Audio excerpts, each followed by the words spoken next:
alhamdulillah sampai hari ini juga masih bergiat. Nanti KPL itu kami bikin juga untuk mewadahi kawan-kawan yang ada di Mapala, Sispala, bahkan ada di organisasi pencinta alam di luar sekolah ya, di luar kampus kayak Karang Taruna begitu. Kemudian di tahun 99 kami mencoba lebih fokus lagi karena bicara lingkungan itu tidak hanya sekedar beraktivitas begitu, tapi kita tahu bahwa kerusakan lingkungan itu sudah banyak. Bahkan sampai hari ini kita membawa ke meja hijau aja susah gitu. Itu waktu berpikir sama kawan-kawan Mapala begitu. Karena itu Khatulistiwa mencoba mewadahi, misalnya ada sebuah pencemaran lingkungan hidup yang dilakukan sama pabrik misalnya begitu, kita akan mendampingi itu sampai ke meja hijau. Itu kenapa Khatulistiwa bisa terbentuk, itu karena itu. Jadi tidak hanya sekedar hanya mengabarkan. Yang lalu-lalu kawan-kawan di KPL itu hanya berbuat gitu, terus sudah cukup, ya selebihnya tinggal diserahkan ke Pemprov begitu atau Pemkot, tapi tidak ada tindak lanjutnya. Karena itu dibikinnya KPL tuh dibikinnya Khatulistiwa itu untuk mewadahi itu. Alhamdulillah juga sampai hari ini kami di Khatulistiwa fokus pada adaptasi perubahan iklim dan USAR itu. Kami mencoba mendampingi masyarakat desa yang berdekatan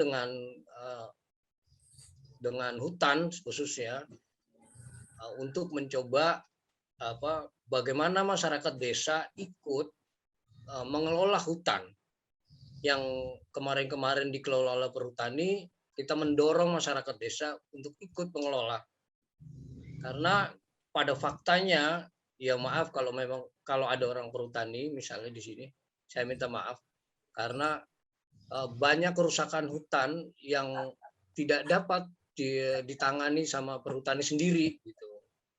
Karena itu kita mendorong untuk masyarakat ikut ngeramut hutan dengan LMDH-nya atau kelompok-kelompok yang ada di desa itu.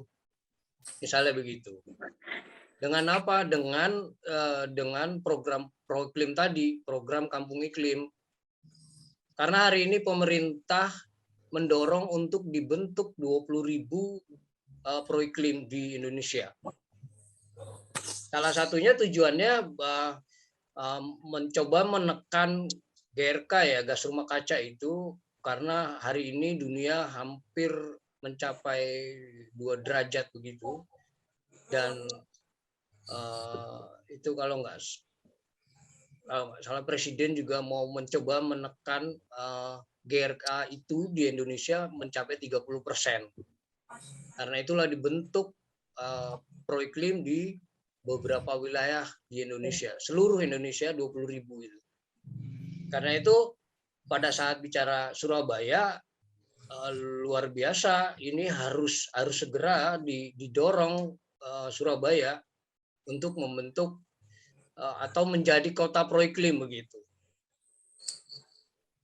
Kami juga mencoba mendampingi di Genting, Kelurahan Genting, mungkin ada Pak Didi, Pak Nanang, ini juga kita bergiat bersama di dalam Khatulistiwa itu. Dari mana tadi?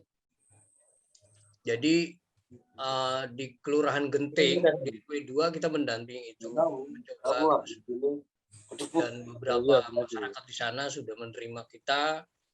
Begitu juga dengan camatnya. Kemudian di Jurang Kuping juga di daerah Benowo kita mencoba itu mendorong kawan-kawan untuk semangat untuk melakukan penanaman misalnya di lahan-lahan tidur khususnya di Surabaya. Karena di Surabaya itu banyak banget lahan tidur yang semestinya itu bisa dimanfaatkan atau difungsikan sebagai lahan-lahan konservasi. yang nantinya akan membantu pemerintah pusat itu khususnya untuk menekan GRK itu. Dan ada lagi yang menjadi fokus kita juga kalau di Surabaya, bahwa Surabaya itu punya 12 titik tahura, taman hutan raya begitu. Keberadaannya ada di berpencar-pencar gitu di 12 titik itu. Lah ini yang harus kita jaga fungsi dari konservasinya itu sendiri. Walaupun nantinya bisa mengembangkan masyarakat di setempat, masyarakat setempat. Jangan sampai perekonomian yang bisa maju, tapi tanaman-tanamannya malah ditebangin. Ini yang bahaya banget. Secara ekonomi maju, tapi nggak sehat. Kami juga melihat di dalam Katulistiwa, kita sering diskusi bahwa pandemi ini juga efek dari kerusakan lingkungan yang terjadi. Jadi karena itulah di masa-masa pandemi ini kita nggak bisa berdiam diri. Kita berdiam diri, virusnya tambah enak di badan kita. Lebih baik ya kita berbuat aja lah apa yang kita bisa berbuat. Ya kita penanaman di Tulungagung, ikut kawan-kawan di Blitar, bahkan di Surabaya, di Gresik kita melakukan itu. Bahkan kemarin di masa-masa PPKM darurat, kami bersama kawan-kawan Katulistiwa menggandeng teman-teman komunitas ontel untuk ikut menanam. Ada kawan Andri itu yang mengusulkan dari Katulistiwa juga, kalau bahasanya dia itu nek cuma ngontel tok kanggo ngopo. Sehat ya sehat, tapi gak ono sing dihasilno kanggo sesuk. Akhirnya terus piye? Ya sambil ngontel nendi terus nanem ngono lho Pak, jare.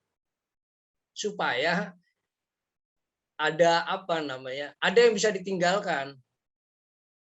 Ada yang bisa ditinggal, oh ya dulu nanam di sana kayak. Mulailah kita mencoba beberapa komunitas kita ajak, ayo menanam.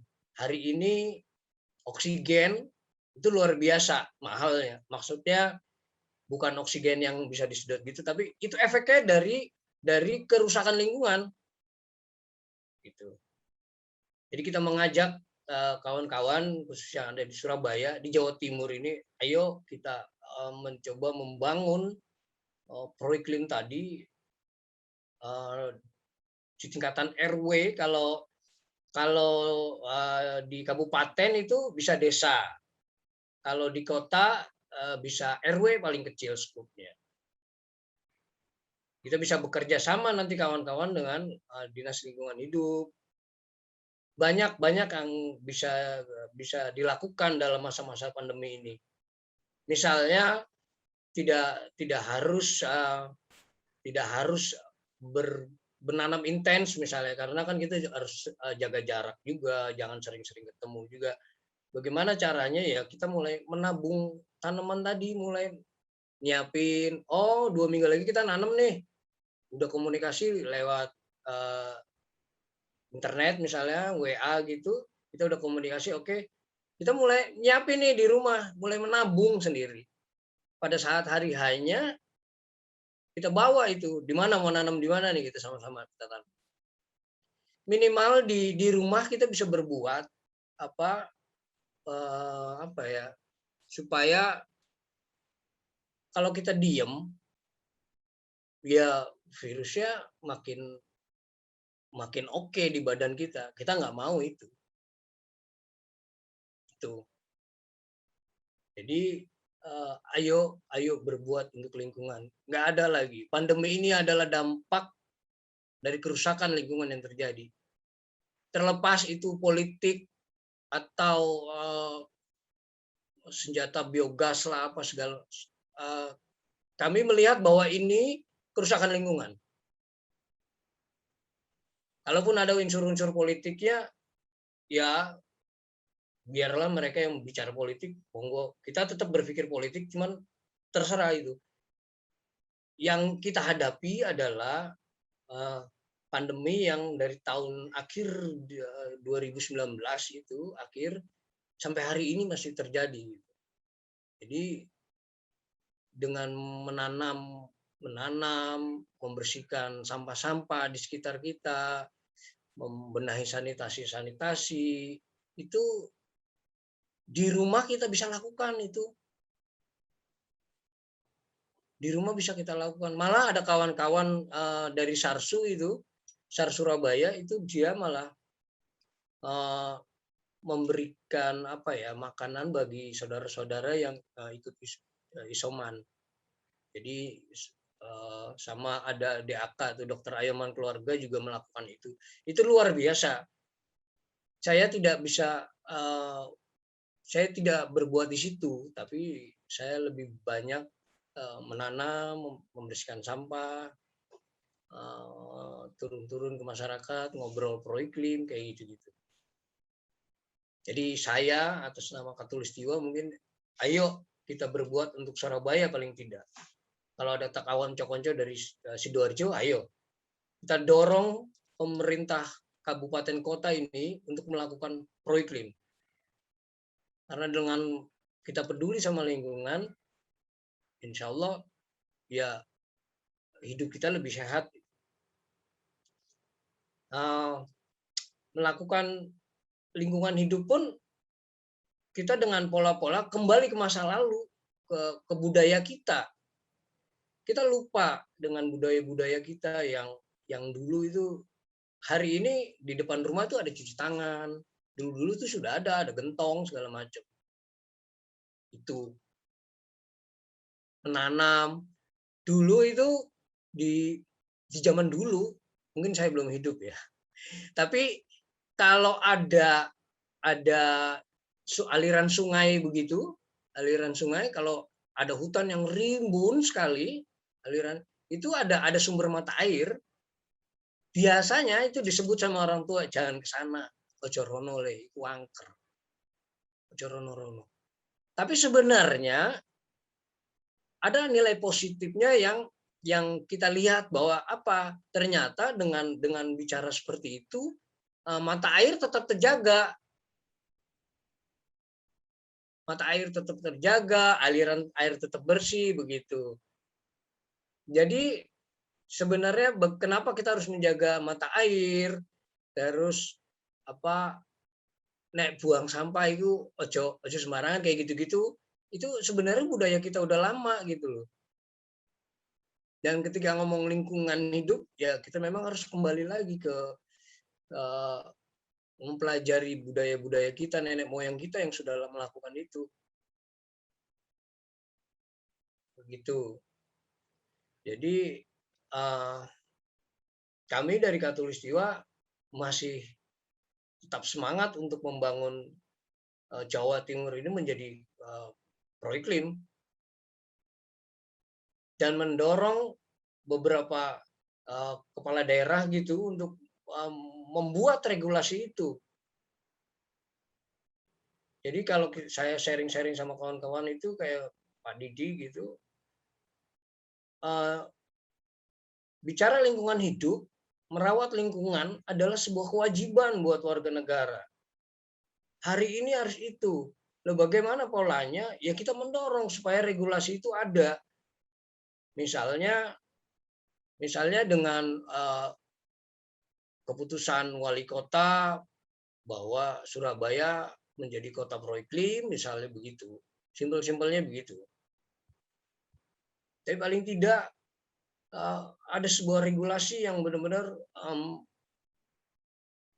mendorong menjadi bergiat adaptasi terhadap perubahan iklim itu sendiri.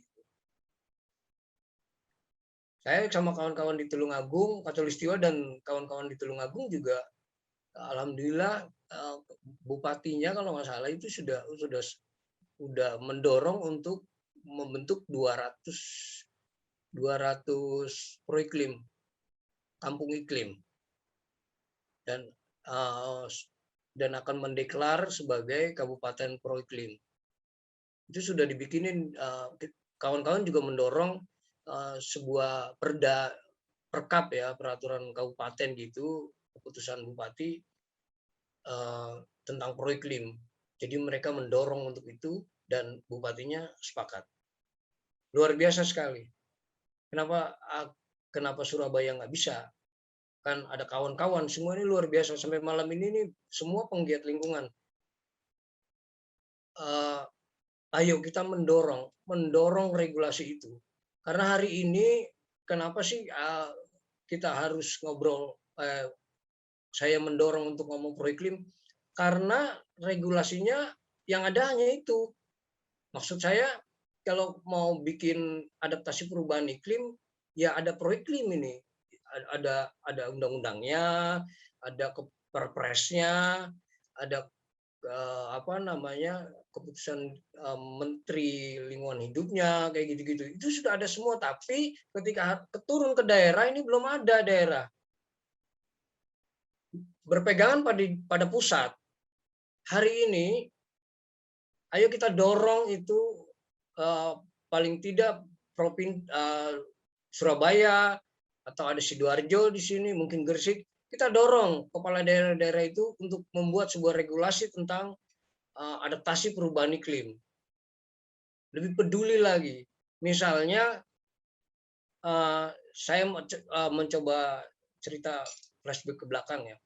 Di tahun 1996 kalau nggak salah, itu kawan-kawan Mapala IAIN, ini ada Mbak Sofi ini, kita menggagas untuk pelajaran lingkungan hidup itu dimasukkan ke dalam kurikulum. Tapi hasilnya hanya sebatas menjadi materi-materi lokal. Itu menurut saya belum menjadi belum menjadi goal. Kalau materi lingkungan hidup itu masuk dalam sebuah kurikulum nasional, itu baru bisa berbuat. Kalau diserahkan ke lokal, itu muatannya jadi muatan ya penting, tapi tidak urgent. Menurut saya begitu. Tapi kalau itu dijadikan muatan nasional, menjadi sebuah kurikulum sendiri tentang lingkungan hidup, itu akhirnya urgent dan memang harus dilakukan. Gitu. Jangan diserahkan ke lokalnya lagi. Lokal, kita tahu lah kalau bicara pendidikan harusnya memang dari pusat aja, biar supaya daerah tinggal melaksanakan juga. Jadi ayo kami Khatulistiwa mengajak kawan-kawan, ayo kita berbuat. Ini ada programnya, aturannya ada. Ya, udah jelas, semua tinggal jalanin aja sebenarnya. Nanam sendiri satu RW, terus akhirnya bikin proiklim. Syukur-syukur kalau ada yang di desa, kalau di kabupaten di Sidoarjo gitu, di Gresik itu bisa satu desa. Itu luar biasa itu. Bayangkan kalau desa-desa itu dia membentuk proiklim. Mungkin yang dilakukan, misalnya itu bisa dilakukan, kita nggak bisa lihat 1 tahun, ke 2 tahun, 3 tahun, belum. Anak-anak kita ke depan, dia bisa melihat, oh ternyata pohon ini, pohon durian begini ya ternyata. Oh burung ini ternyata begini. Dia bisa lihat. Kalau kita nggak peduli tentang itu, saya yakin 10 tahun ke depan anak-anak kita nggak tahu apa yang namanya burung merpati, ada burung perkutut, mungkin nggak tahu. Karena sudah nggak ada lagi tempat tinggalnya burung-burung itu. Ini bukan omong kosong, tapi kenyataannya begitu. Hari ini mungkin di Surabaya nggak ada tuh perkutut-perkutut yang di jalan-jalan, maksudnya nggak ada. Di Gresik masih ada, di Menganti. Liar begitu perkutut-perkutut. Yang ada burung gereja masih ada. burung Burung gereja gereja ya. aja. Dan itu sedikit sekali loh Mbak. Iya, ya. Ya. Bahkan mungkin kalau dikasih tahu anak kita akan tanya, itu burung apa ya? Iya, Bayangkan betul. kalau ya. Anakku sampai tanya, loh, Ya. ada mah burung gereja. Kok Nah, burung gereja? Gereja kan gereja, burung ya, gitu. begitu. Jadi apa ya? Ayo berbuat bareng yuk. Ayo berbuat bareng. Hari ini mungkin kita berbuat parsial ya. Ini mungkin sendiri, ini mungkin sendiri. Harapannya sih setelah ngobrol-ngobrol ini apa sih yang bisa kita lakukan bersama untuk Jawa Timur paling tidak. Kalau yang di Surabaya, ayo kita Katulistiwa open aja. Ayo kita diskusi. Kita sekretariatnya ada di kampus UNESA. Yang di Sidoarjo monggo, kalau mau datang ke sekretariat nggak apa-apa. Atau kita diundang sih untuk ngobrol ini, monggo aja, enggak. Kita welcome kok. Bukan kami berpikir ini bukan untuk kita, bukan masa depan anak-anak. Itu aja. Saya nggak tahu yang saya tanam, saya melakukan penanaman, bersih-bersih sampah segala macam, mungkin saya nggak bisa merasakan hasilnya, tapi paling tidak generasi ke depan masih bisa menikmati itulah. Kayak gitu. Walaupun di Surabaya juga misalnya bicara sampah, ya Bu Risma dulu pernah bikin kelompok-kelompok di daerah di RW itu bicara sampah, pengelolaan sampah, memilah sampah segala macam gitu. Cuma kan akhirnya enggak tuntas. Diajari memilah sampah dari rumah, sudah dipilah nih di rumah. Sampai di TPA ya sama juga, jadi satu. Terus fungsinya apa? Harusnya kan lebih serius. Kalau memang dipilah dari rumah, ya sampai di TPA dipilah juga. Sudah ada pemilahan-pemilahan itu. Jadi dari hulu sampai hilir ini harus dipikirin, benar-benar dipikirin gitu loh kalau mau ngapa gitu. Mari Katulistiwa membuka diri untuk kita berbuat bersama untuk alam ini, untuk alam semesta, untuk bumi kita, untuk kita melakukan perbaikan lingkungan. Itu dari sisi lingkungannya begitu. Kami juga bergiat di SAR juga, tapi kalau di SAR biasanya Katulistiwa banyak mensupport kawan-kawan yang lain seperti SARSU, terus Surabaya Peduli, kita mensupport itu. Artinya mereka banyak di lapangan, di SAR untuk saat ini kami banyak di daerahnya aja. Saya rasa begitu Mas Robi, cukup dari saya. Ya. Terima kasih Mas Lala, meskipun rasanya kita belum cukup ya. Karena dari penjelasan Mas Lala tadi itu kita baru dapat pengantar nih. Maka nanti berikutnya akan ada sesi khusus tentang program Proklim gitu ya. Ya. Karena setahu saya tadi mendengarkan Mas Lala ini kok cuma nanam pohon sama memilah sampah gitu ya. Mungkin ada hal-hal lain gitu ya. Ya, banyak. Baik. Berikutnya saya perkenalkan narasumber berikutnya adalah Mbak Azlin. Ya, saya kenal beliau ini pertama kali ketika bikin acara Basic Life Support di Museum Bank Indonesia akhir tahun 2019 gitu ya. Kemudian ternyata beliau juga ngajar di UIN, kemudian beliau juga tertarik untuk menulis dan akhirnya kita kolaborasi menulis beberapa buku ya. Buku antologi Inspiration for Work from Home, kemudian Bangkit dari Pandemi. Nah, malam SFH ini juga. sama apa? SFH. Ya. Nah, study from home gitu ya. Maka malam ini beliau akan berbagi pada kita tentang bersahabat dengan pandemi. Di balik itu ya, di balik karena beliau menulis kisah inspirasinya ya selama pandemi, tapi juga beliau ini dapat rezeki belajar gratis selama seminggu. Ilmunya banyak beliau ini. Jadi pengalaman pelatihan-pelatihan gitu ya, atau apa namanya, waktu itu kan nggak webinar ya, datang ya ke tempat Enggak, ya. langsung. Iya. Iya, tatap muka, apa istilahnya, Iya. luring gitu ya. Nah, Iya. maka malam ini juga akan berbagi pada kita bagaimana bersahabat dengan pandemi dari perspektif beliau sendiri yang punya refleksi selama pandemi ya, menjadi lebih produktif begitu, dan mungkin juga oleh-oleh dari pelatihan yang beliau ikuti. Silakan Mbak Azlin.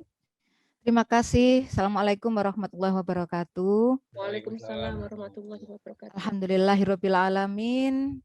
Alhamdulillah kita dipertemukan dalam keadaan yang sehat, dalam segala kemungkinan yang baik ya. Ada teman kita yang sehat tapi tidak sempat, ada teman kita yang sempat tapi tidak sehat, tapi kita memiliki dua-duanya. Kita sempat dan kita sehat sehingga kita bisa menyimak obrolan ini. Subhanallah walhamdulillah wala ilaha illallah wallahu akbar. Kita sedang berada dalam sebuah bingkai pertemuan yang insya Allah produktif, sehingga kita memanfaatkan usia, memanfaatkan waktu, memanfaatkan keberadaan kita ini selalu di jalan yang baik. Semoga Allah memberkahi apa yang kita lakukan hari ini.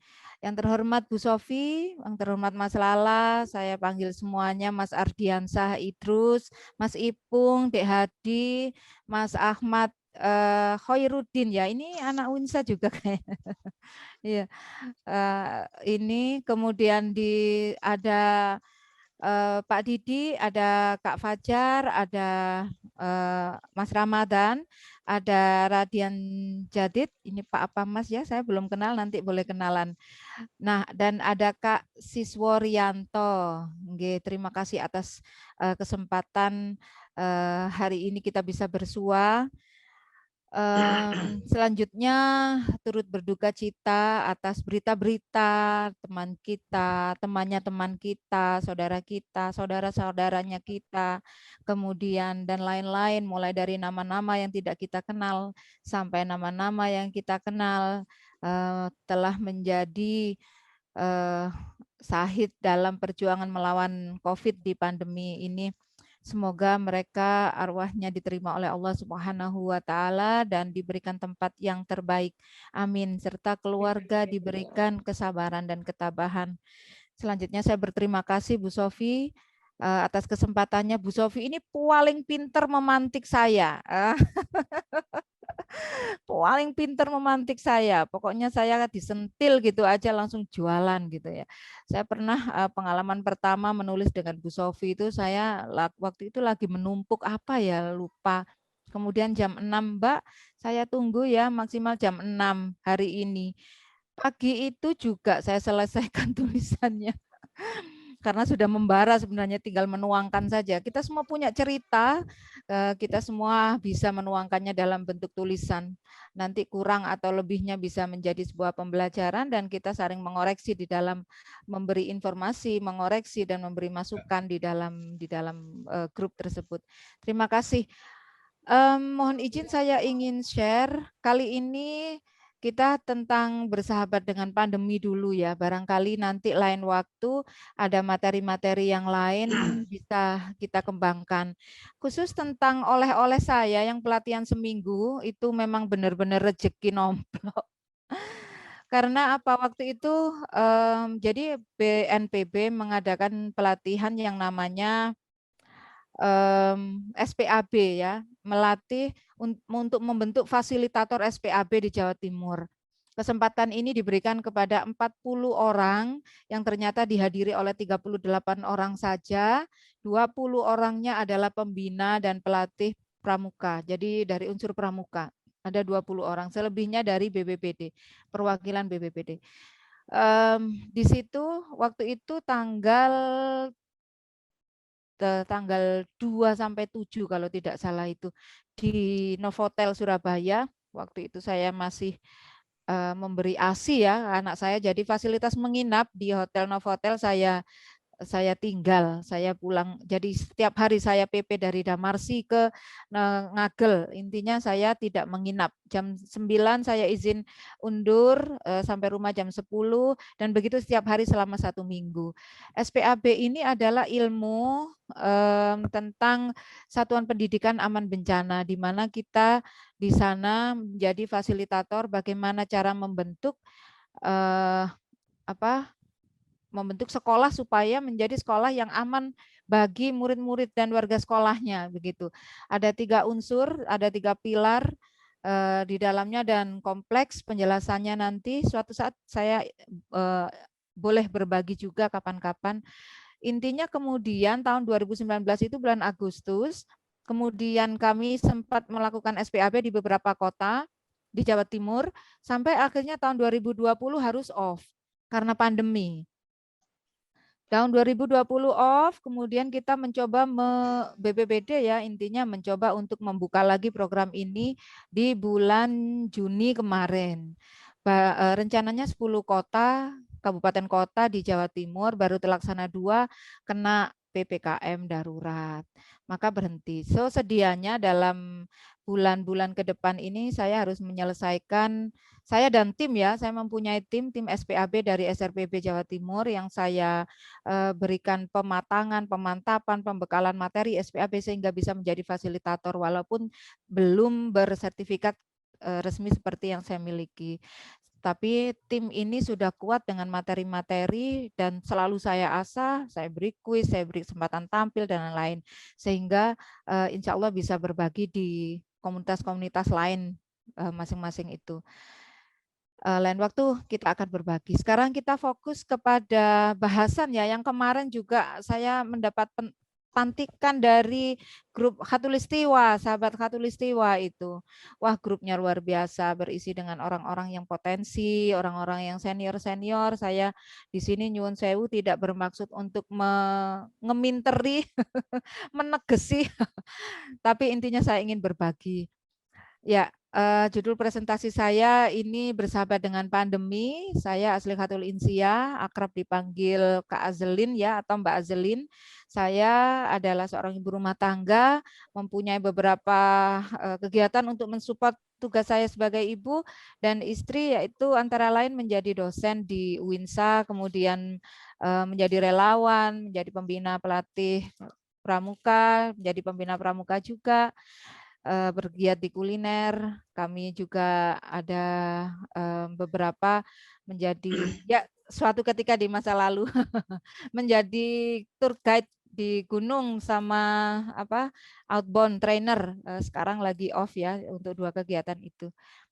Sharing session ini kita bersama Khatulistiwa karena saya tulis di situ karena saya pemantiknya itu dari grup Khatulistiwa. Nah, sebelum kita masuk, ini saya ingin dong, ayo kita bermain game sedikit. Nah, ini dijadikan 1 kalimat, boleh 1 atau 2 kalimat. Coba. Ayo. Nah, ada gambar ini ya. Ada hati yang berdebar-debar, ada gambar lagi. Ya, intinya itu. Nah, ayo. Ayo kita main dulu sebentar. Bu Sofi, ini jadi kalimat apa? Oke, open kamera. Terus apa? Ya, 1 kalimat aja tentang ini dengan gambar-gambar ini. 1 kalimat boleh, 2 kalimat boleh, maksimal 3. Kalimat Ya, apa kata? gambar dijadikan kalimat. Gambar-gambar ini kalimat. ya dijadikan kalimat. Ini intinya kata kuncinya ya, ini adalah kejadian hari ini terkait dengan pandemi.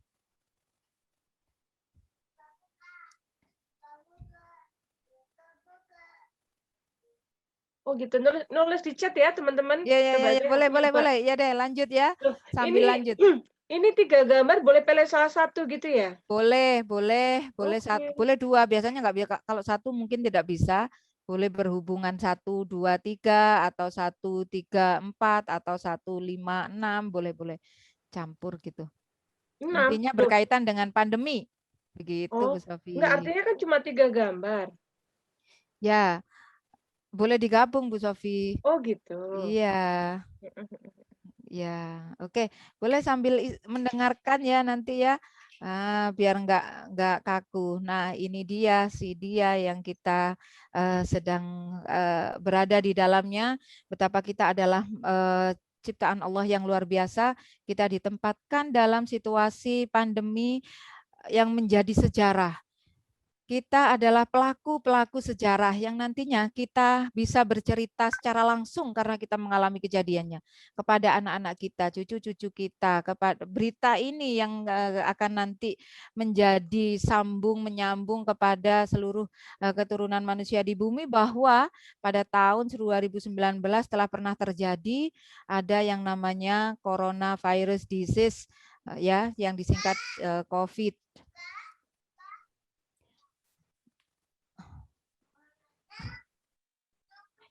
Ayah, panggil. Oh iya, oke.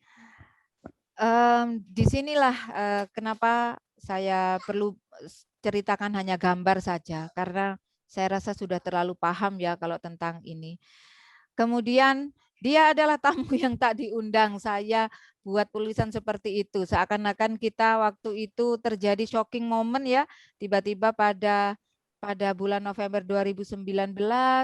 Saya waktu itu melihat ada video viral kejadian di Cina, orang-orang yang berguguran dan lain-lain gitu ya, di tempat-tempat umum, terkena demam, terkena flu. Kemudian pada Januari 2020 ada kasus pertama di Indonesia, ini di Jakarta. Kemudian 2019 ya, Desember ya, yang Januari 2020 di Jawa Timur. Ternyata ketika di tracing, ini berasal dari, kalau tidak salah ini pertemuan haji atau manasik haji ya, kurang paham saya, seingat saya terkait dengan itu. Sampai kemudian pada Maret 2021 terdapat pengumuman bahwa kita akan mengalami segala sesuatu di rumah, pembatasan ya intinya ya. Mengalami pandemi, pengumuman yang pertama 2 minggu libur, kemudian diperpanjang. Nah, itu yang mengakibatkan kita berada dalam lingkup sebuah kegiatan yang semuanya from home.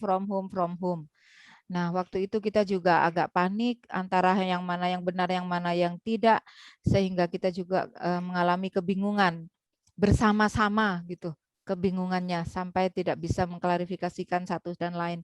Terjadilah panic buying, terjadilah kemudian stok yang berkurang dan lain-lain. Mohon maaf.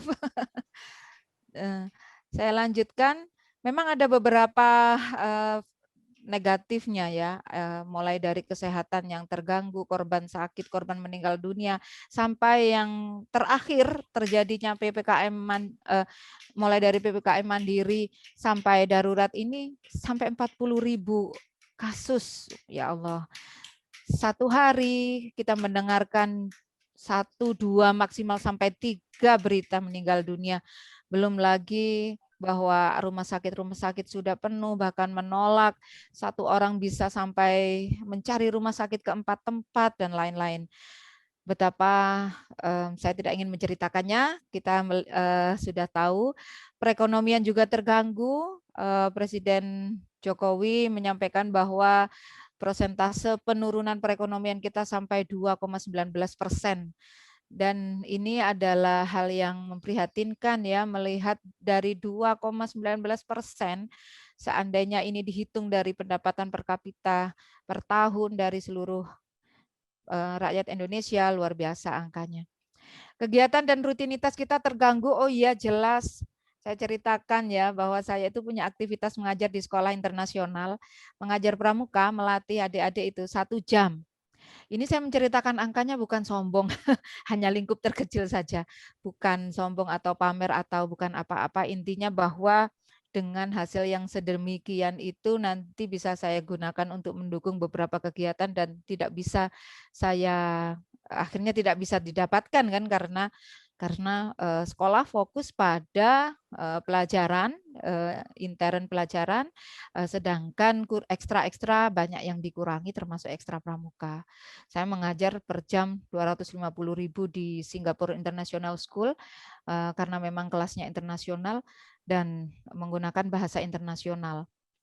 Kemudian kita mengalami adaptasi adaptasi kita ini yang wah tidak mudah. Semua harus berpindah ke rumah dan melalui digital. Terbata-bata, ya, kemudian Bapak Ibu guru, Bapak Ibu orang tua di rumah juga mendapatkan kesulitan yang signifikan ya, yang pastinya membawa stres juga. Ini hanya 4 yang saya ungkapkan, selebihnya sebenarnya masih banyak lagi. Kita sudah mendapat gambaran-gambaran, terutama di dampak di ekonomi, kemudian pembelian, stok obat-obatan. Kabar terakhir dari Gresik bahwa stok obat-obatan di Gresik hanya sampai 1 bulan ke depan. Ini benar-benar memprihatinkan. Maka padahal obat-obatan itu juga ada banyak yang import ya. Import itu juga sekarang tidak mudah karena harus waiting list dan lain-lain. Kepanikan-kepanikan ada di rumah sakit, sudah menjadi overload dan lain-lain. Tapi ada positifnya juga tentang COVID ini. Yang pertama, polusi berkurang, udara menjadi lebih bersih. Ini tidak hanya penelitian di Indonesia, tapi didukung penelitian di luar negeri bahwa polusi memang berkurang dan udara menjadi lebih bersih. Kenapa demikian? Bisa masuk akal karena dengan adanya pengurangan aktivitas, maka tidak banyak orang yang keluar rumah dengan menggunakan motor atau pengurangan atau kegiatan-kegiatan lainnya yang menimbulkan ya menggunakan kendaraan ya. Jadi memang udara menjadi lebih bersih. Kita melihat di internet atmosfer lebih bersih dan lebih baik. Saya juga merasakan demikian. Walaupun pemanasan global ini menurun, di faktor yang nomor 2 menjadi menurun, tapi walaupun tetap panas ya, karena kita berada di tempat yang panas memang sudah.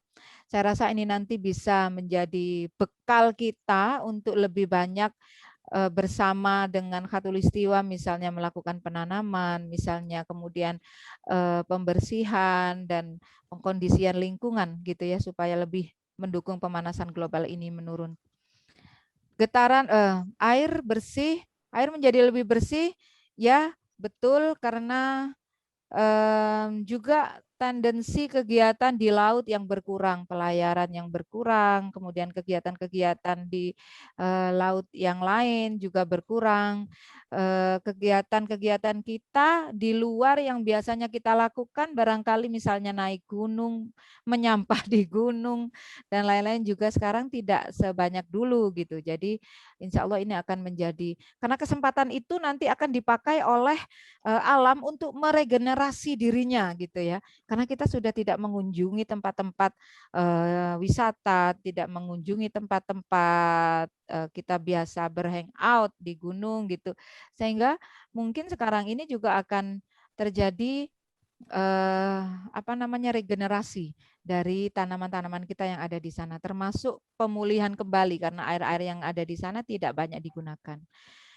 Getaran bumi yang berkurang ini juga hasil dari penelitian. Jadi terdeteksilah getaran seismik itu berkurang gitu, bumi yang biasanya diakibatkan oleh ada banyaknya pergerakan di muka bumi ya, 1 orang bergerak, 2 orang sekeluarga, sedesa, sampai seluruh dunia, itu gerakannya memang sedikit-sedikit, 1 orang ya sedikit, tapi ketika berkumpul di seluruh dunia tetap aja akan menimbulkan gerakan yang besar gitu, getaran-getaran yang besar.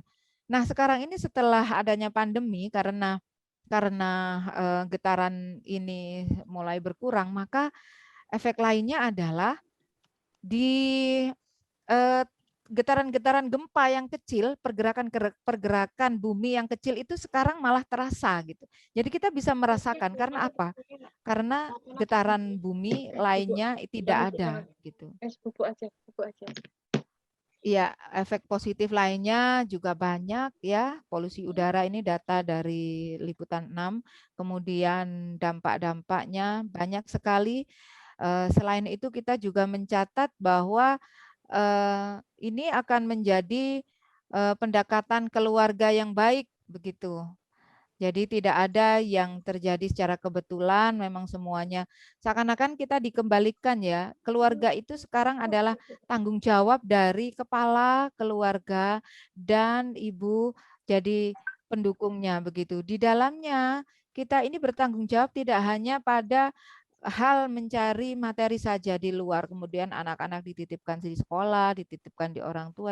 Tapi sekarang kita harus lebih fokus gitu, diajak lebih fokus kembali bahwa tanggung jawab belajar itu ada di orang tua, tanggung jawab penguatan gizi ya, nutrisi itu ada di orang tua, kebersamaan sekarang harus dipantau dan lain-lain itu akan menjadi sebuah imbas positif bagi COVID ini.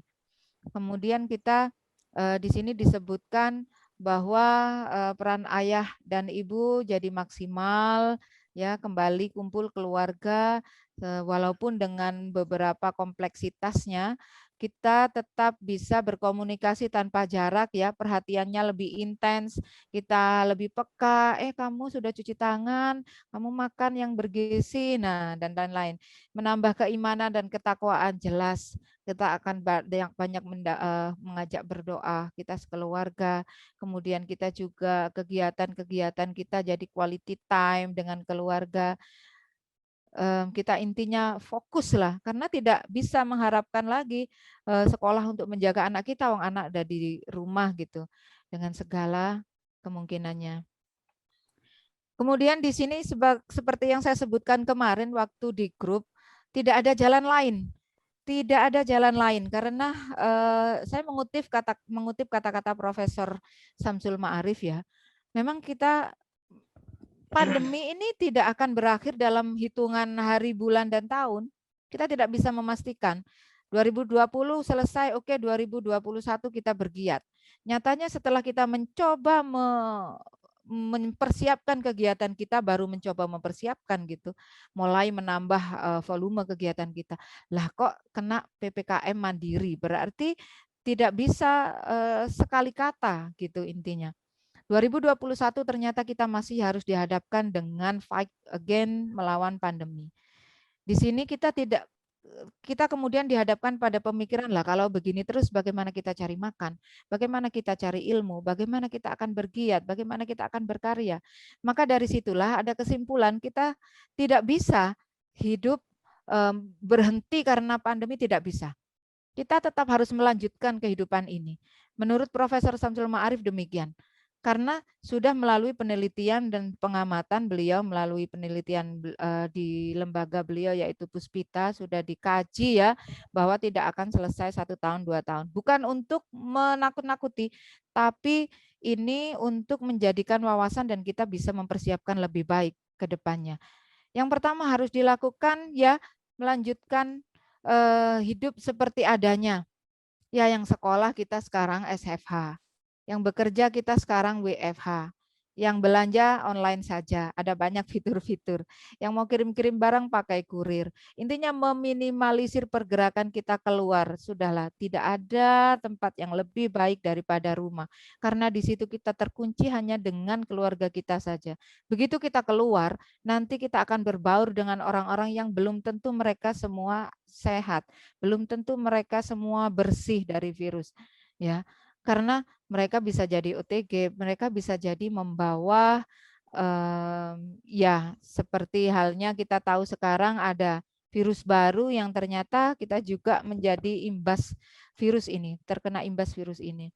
Yang kedua PHBS ya, pola hidup bersih dan sehat ini kita sebenarnya kembali ke materi dasar. Setuju dengan yang disampaikan oleh Mas Lala tadi bahwa pada zaman dulu itu kita sudah ada kalau di rumah itu ya ada padasan namanya kalau orang Jawa di ini. Jadi ada padasan. Setiap rumah itu ada punya cuci tangan. Setiap rumah menyediakan gentong ya, gentong air baik untuk yang diminum maupun yang untuk dipakai cuci tangan.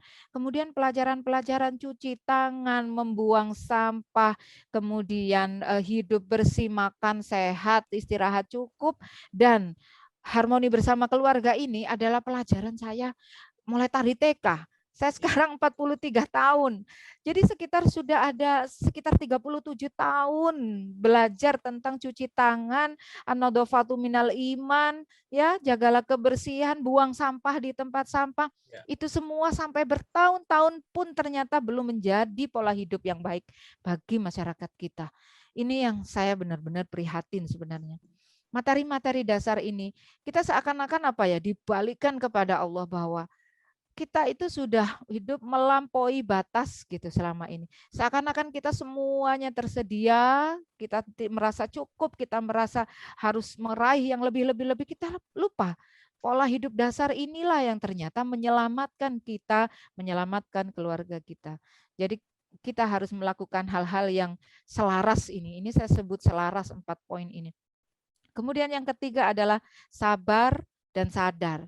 Sadar bahwa kita ini sedang menjalani, sabar dalam menjalani skenario Allah, skenario Tuhan. Ini adalah sebuah, ya benar, terlepas dari apakah ini adalah senjata biologi, apakah ini ada konfrontasi politik di luar sana, atau mungkin di sini ada oknum-oknum, whatever. Tapi yang jelas, marilah kita sabar menjalani skenario ini. Kita berada di dalam skenario pembuatnya, ya, sutradaranya adalah sutradara terbaik. Insya Allah tidak ada hal yang muspro dalam menjalani kehidupan selama ini, pasti kita ambil positifnya. Kita juga sadar, jadi sadar bahwa kita ini ada rules yang harus kita jalankan, baik sebagai orang tua, baik sebagai guru, baik sebagai penggiat di masyarakat, ataupun sebagai masyarakatnya sendiri. Ketika kita menjalankan rules kita masing-masing, ya, dengan bertanggung jawab, saya yakin ini akan menjadi sebuah kontribusi yang positif dalam peningkatan, dalam penurunan jumlah korban, dalam peningkatan kita berkehidupan, begitu. Jadi dalam rules-nya saya sebagai ibu misalnya, saya menyajikan yang terbaik untuk anak-anak, untuk keluarga saya dalam kaitan hidup di dalam pandemi ini. Sebagai masyarakat juga menjadi pribadi yang baik, tidak kontradiktif terhadap masyarakat, kemudian tidak hidup secara individu-individu, saling membantu dan lain-lain. Seperti itu bisa kita terapkan. Nah, kalau berangkat dari keluarga sendiri, dari diri sendiri, dari masyarakat, dari keluarga, insya Allah masing-masing tempat akan memiliki keluarga-keluarga yang sadar ini. Kita juga harus sabar dan sadar menjalankan prokes ini loh yang sangat penting dan masih menjadi polemik, masih menjadi hal yang luar biasa. Saya masih heran saja ya. Sebenarnya kegiatannya itu tidak apa-apa gitu loh. Kegiatan jual beli tidak apa-apa, kegiatan sholat tidak apa-apa, kegiatan sekolah tidak apa-apa, tapi wajib prokes gitu, wajib. Nah, sekarang ini karena kita belum menjadi pola hidup ternyata dalam 2 tahun, karena setelah bertahun-tahun sebelumnya kita hidup sesuka hati kita, kemudian 2 tahun ternyata belum, 1,5 tahun ini belum menjadi waktu yang cukup untuk mengubah pola hidup kita. Itulah yang membuat kita belum sukses menjalankan prokes kehidupan ini, karena belum siap dengan prokesnya. Ya ke pasar oke, tapi pakailah prokes, tahu kalau warungnya rame ya jaga jarak gitu. Ya antri dulu gitu. Misalnya kita mau ke ke masjid, ya nggak apa-apa ke masjid, sholat nggak apa-apa, siapa yang melarang, tidak apa-apa, tapi prokes, sehingga di lingkungan itu semua menjalankan prokes dan tidak ada kasus lagi begitu. Nah, kalau ada kasus lagi ya jelas pemerintah akan membuat kebijakan begitu. Yang keempat, kita harus ini be smart, be creative. Ini kita harus semangat, harus pintar ya, pintar dalam artian pintar mengambil sikap, pintar bijak untuk berbicara. Kita juga bijak dalam memilih tempat, memilih teman. Kita harus positive thinking. Kita terus bersemangat gitu. Kita bersemangat dan menyemangati. Kita berbahagia. Berbahagia ini yang sangat penting karena hormon endorfin ternyata menjadi penguat bagi imun kita. Kita mengikuti fitur-fitur baru. Fitur-fitur baru ini adalah titipan dari Profesor Samsul Ma'arif juga karena memang tidak bisa dipungkiri kita harus menggunakannya. No hoax ya, no hoax. Jadi no hoax ini saya artian ayolah, ayolah, ayolah. Saya heran aja sih orang-orang itu membuat hoax itu loh, maksudnya sebegitunya itu kok yo cek nganggure ngono ya. Bahasa Sidoarjone. Kok cek nganggure gitu membuat hoax-hoax. Kemarin ada di teman saya yang membuat hoax bahwa pemerintah Indonesia menerima 4,5 juta tapi kok katanya 3 juta atau dan lain-lain gitu sumbangan vaksin dari Amerika itu.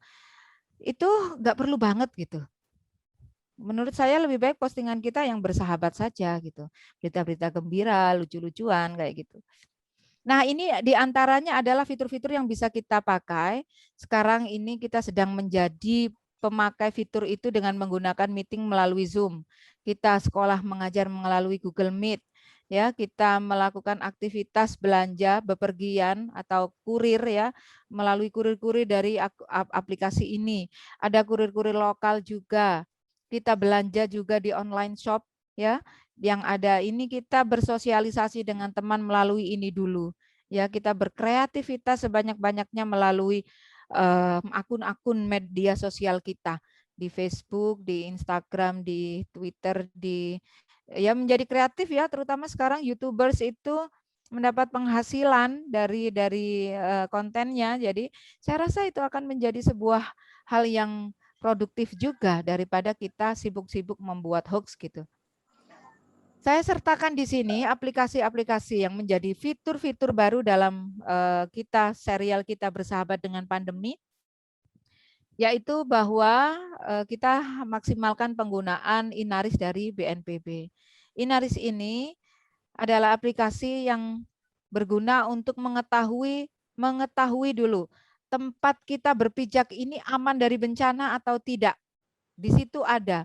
Kemudian di situ ada juga saran-saran yang akan dilakukan. Pra bencana bagaimana, tanggap bencananya bagaimana, pasca bencananya bagaimana. Dan kabar gembiranya, di situ kita bisa melaporkan kontribusi kita. Jadi ada laporan COVID juga, sudah masuk. Silahkan diklik ya, misalnya download dulu aplikasi Inaris, boleh datang sebagai tamu dulu. Nanti di situ Anda klik Surabaya misalnya. Surabaya ini bencananya apa saja? Satu, misalnya COVID tertinggi gitu menjadi. Nah, mereka akan ada range-nya nanti. Tingkatan pertama, kedua dan ketiga menjadi rekomendasi. Misalnya Surabaya ternyata tidak lolos dari bencana gempa juga misalnya. Nah, seperti yang tadi disinggung oleh Mas Lala bahwa kita ada sesar loh ya, itu sudah ada sesar Surabaya yang ternyata akan juga menjadi hal yang perlu difikirkan. Nah, dari aplikasi ini ada COVID, kita bisa melaporkan kegiatan kita di sekitar kita, kita bisa melaporkan ya sebagai keluarga, juga sebagai komunitas, boleh di situ difoto on the spot ya, masuk rekam jejaknya BNPB. Jadi di situ ada des relawan yang dikaitkan di situ. Jadi data-data kita, kegiatan kita terkait COVID itu juga ada mungkin desinfeksi, mungkin sosialisasi, mungkin edukasi pada masyarakat, pembagian masker dan lain-lain bisa dilaporkan di situ. Silahkan. Fitur barunya, fitur yang terbaru tergres dari Inaris ini adalah SPAB. Ini Bu Sofi yang kemarin itu saya share di grup pusat studi tentang SPAB. Nah, sudah masuk. Jadi SPAB ini akan menjadi sebuah konten, sebuah program yang continue ya, sustainable, nanti akan berkelanjutan. Aplikasi-aplikasi dari Info BNKG ini sangat membantu kita, sangat-sangat membantu kita. Nah, ini fitur-fitur yang harus kita maksimalkan selama kita bersahabat dengan pandemi. Cara-cara ini yang akan kita gunakan. Tidak perlu kemudian bersumpah serapah, mau aku gak duwe kuota dan lain-lain. Ya tidak perlu banyak juga, kita menggunakan yang seperlunya saja. Atau mungkin nggak mau percaya atau mungkin merasa tidak praktis, kita perlu datang langsung dan lain-lain. Mari kita bersahabat ya, kita ikhlaskanlah kejadian ini. Kita ikhlas, kita adaptasi, kita masuk di dalamnya, kita penyerataan, penerimaan diri kita bahwa memang hidup seperti ini yang harus kita jalani. Yang disebut dengan new normal itu ya harus kita jalani seperti ini. Nah, selebihnya saya ingin di sini ada saya ungkapkan kebaikan-kebaikan, kebagusan-kebagusan yang perlu kita konsumsi, yang perlu kita ya dengan cara inilah kita akan bersahabat dengan pandemi. Good food, good nutrient, good look ya, good food, makanan-makanan yang bagus-bagus aja gitu. Dari mana makanan bagus itu? Dari rumah. Ya, tidak ada makanan yang lebih baik daripada makanan di rumah. Karena yang memasak ibu kita sendiri, kita tahu tata cara memasaknya di dalam rumah, tidak di pinggir jalan. Ya, jadi kebersihannya terjamin. Kemudian kita bisa menentukan menu apa, ibu juga bisa mengelola zat gizi yang ada di dalamnya. Nah, sangat bagus. Dengan berada di rumah, masak di rumah, memperbaiki nilai gizi kita dari rumah, kita terkontrol loh 3 kali makan sehari. Kalau kita udah di luar, saya rasa mungkin kita lupa gitu. Saking asiknya ngopi sama teman, lupa makannya, asik ngopinya gitu. Nah, good nutrient termasuk dalam di sana tadi kita menambahkan suplemen, misalnya vitamin ya, madu atau mungkin jamu-jamu, jamu-jamu kembali ke produk Jawa ya, dalam artian produk tradisional kita Indonesia yang adalah merupakan mempunyai produk dari tanaman obat keluarga itu kita tanam ya. Setujulah kita menjadikan lingkungan rumah kita ini menjadi satu yang produktif gitu. Setidaknya kita menanam di situ jahe lah. Kita menanam di situ apa? Ada tanaman buah atau mungkin sesuatu yang merindangkan, setidaknya oksigen kita terjamin. Lebih-lebih lagi kalau kita menanam itu, kita bisa sedekah oksigen kepada tetangga kita, kepada orang yang lewat gitu ya. Alangkah barokah dari sedekah oksigen kita akan dipakai hidup orang-orang itu sampai berhari-hari dan kita kecipratan dari pahalanya. Nah, ini teman-teman di Sakawana Bakti ini yang terus berkontinu ya, kita terus menggerakkan supaya kita akrab dengan lingkungan. Kemudian good look, ya nggak apa-apa good look ya, potong rambut, berhias, walaupun di rumah tidak apa-apa. Kita menyenangkan diri loh, kita bersih ya, setidaknya kita bersih gitu ya. Nah, kemudian lingkungan yang bagus ini bisa dimulai dari rumah. Saya mengutip kata-katanya Mas Lala tadi. Dan yang paling penting good mind. Good mind, saudara-saudara. Kita harus membersihkan pikiran-pikiran kotor, kekhawatiran yang berlebihan, kemudian pemikiran-pemikiran ketakutan-ketakutan, kepanikan. Saya rasa kita sudah mulai harus akrab ya dengan keadaan ini ya, dengan kekacauan yang ada. Kemudian good content. Good content ini tadi saya singgung mungkin melalui status-status kita, melalui story kita. Marilah kita isi dengan ajakan-ajakan bersemangat. Jadi tidak hanya isinya berita duka saja, walaupun dengan tidak mengesampingkan ya, tidak ingin mengesampingkan saudara-saudara kita yang tiada, tapi tidak semua harus kita upload, tidak semua harus kita posting. Ada baiknya kita sedikit sabar, sedikit tahan, isi konten-konten. Di sini ada saya senang sekali kalau ada yang seperti ini. Flyer-flyer ya, konten-konten kreatif di internet yang bertebaran itu. Jadi susu beruang itu yang ini loh sebenarnya yang perlu dicari. Ya, bukan yang bergambar naga, bukan yang bergambar beruang tapi bersponsor naga, ya. Kemudian ada kata-kata yang lucu-lucu dari teman-teman kita, ya. Menanggapi wabahnya COVID sebaiknya hindari dulu kontak fisik. Kalau minta kontak WA boleh dong, bolehlah nanti kita share WA. Ya, lucu ini gambar satunya ini memotong rambut dari jarak jauh karena harus 1 meter ya. Ya. Kemudian nih kemana-mana suruh cuci tangan karena ajakannya apa, dulu-dulu cuci tangannya sebelum makan, sekarang harus sering-sering cuci tangan. Nah ini yang Amerika punya ini, stay at home. Jadi Superman pun harus stay at home. Sorry ya Superman, kamu tidak dibutuhkan kecuali untuk mengangkat galon yang besar, kemudian untuk menjadi cuci tangan, tempat cuci tangan. Oke. Ya, ini yang kemarin saya sentil sedikit di grup Khatulistiwa bahwa teman-teman kita yang sekarang ini sedang berada dalam posisi isoman, saya itu mengganti konten percakapan saya dengan mereka. Saya bercakapnya malah yang lucu-lucu, saya ajak bercanda, saya ajak gokil-gokilan begitu. Saya teleponin, saya video call, lucu-lucuan aja gitu. Pertanyaan apa kabar, kamu sudah sehat, kamu sudah negatif, itu saya ganti dengan makin sehat ya gitu ya. Ayo kapan kita ngobrol lagi yuk gitu. Jadi sudah tidak lagi dengan pertanyaan-pertanyaan yang sok khawatir gitu. Sekarang sudah saya ganti gitu. Nah, pergeseran-pergeseran seperti ini rasanya perlu untuk dilakukan ya. Jadi menciptakan suasana-suasana yang asik aja gitu ya. COVID ya gitu itulah gitu intinya. Nggak usah dianggap banget-banget nanti kita jadi di PHP-in ngarep. Enggak juga sih ya. Tapi intinya kita tahu apa yang harus kita lakukan.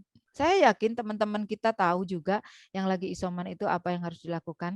Kecuali memang ada beberapa bagian dari tetangga yang tidak menutup diri dari informasi, itu mungkin tetap harus kita beri edukasi dan sosialisasi.